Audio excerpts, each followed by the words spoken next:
Fox 5 Live Zone. It is now 12:21. Well, the U.S. and Iran are due to hold talks on Friday after top Iranian officials requested a change of venue to limit negotiations to its nuclear program.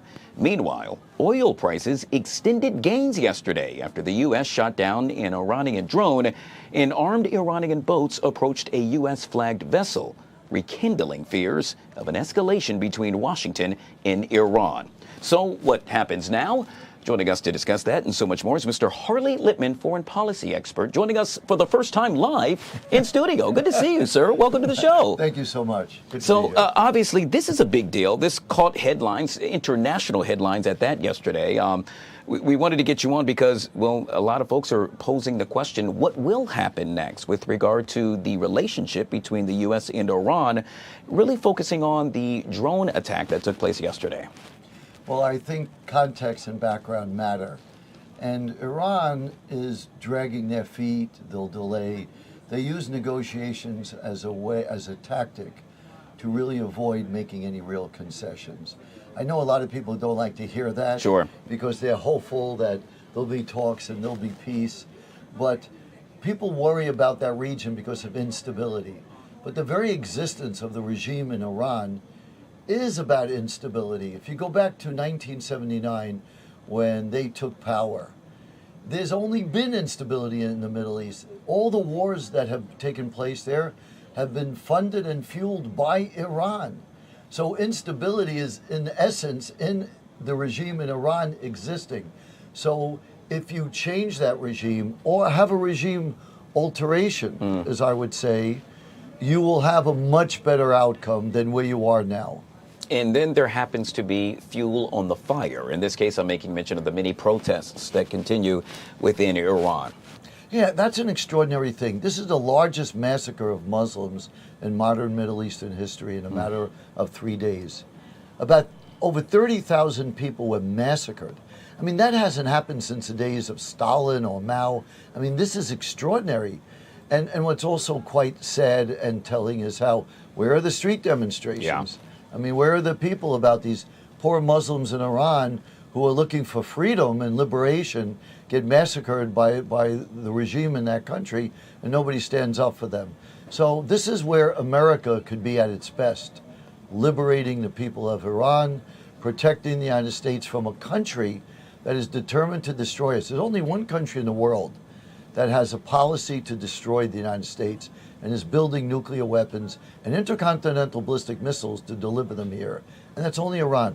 Even China, our main adversary, doesn't want to destroy America. They'd like to economically control most of the world, if not the whole world.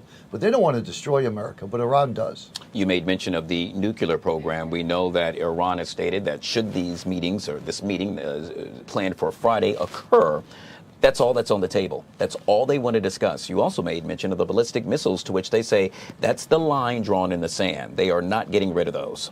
Well, this should be unacceptable to the Trump administration. I'm sure it will be. Because why do they need intercontinental ballistic missiles? There's no reason. No nation wants to destroy Iran. No nation says death to Iran. Nobody. Only Iran says death to America and to Israel. So this is where the problem lies. People often forget who's the arsonist and who's the firefighter, who's the policeman and who's the criminal. And here, it's Iran that's a criminal. They're the arsonist. It's not like it's equal. It's not like two children fighting in a schoolyard and you just want to break it up and make peace. This isn't like that. So I think we need to support the Iranian people. And most of all, President Trump has assembled a huge armada around Iran. At this point, it's now worse if he doesn't use it, because it will be seen as weakness. It will be seen as he bluffs, and that will energize radical Islam in the Middle East. You know, I take a quick note. Obama was perceived as weak. Russia took Crimea. Biden was perceived as weak. Hamas attacked Israel.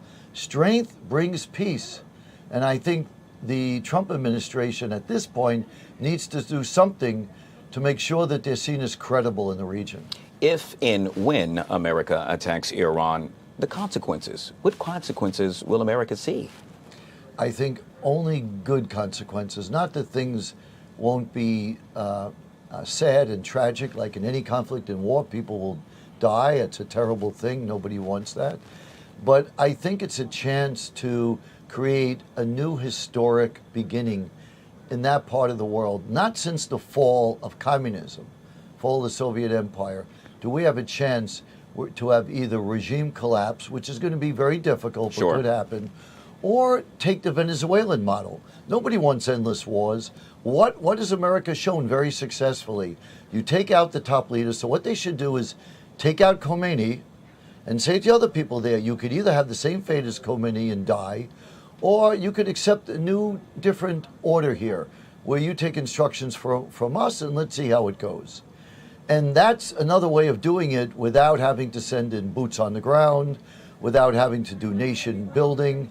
And I think they're trying to do that, and that's probably a better outcome than assembling a huge army and trying to enter into Iran, which would probably not be a good idea. Something we'll have to keep a very close eye on. We have about a minute left, and I wanted to give you the platform, if you will, or the room. And what I mean by that is you're here in the nation's capital. It's very rare we get a chance to have you live in studio. Would you like to share anything with us as to why you're here? Well, I can't talk about that. That's why I love this guy so much.